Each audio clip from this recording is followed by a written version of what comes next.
সমালোচনাকারীদের জবাব দিলেন লিটন ব্যাট দিয়ে। থিসারা বললেন, লিটন ভুয়া নয়।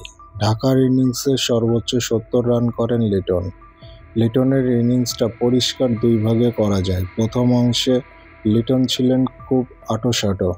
প্রথম ৩৫ বলে করেছিলেন ৪০ রান। শুধু রান বলেরই পরিসংখ্যানই নয়, ইনিংসের বেশিরভাগ জুড়ে ব্যাটিংয়ের ধরন দেখে বুঝতে কষ্ট হচ্ছিল লিটন ব্যাট করছেন।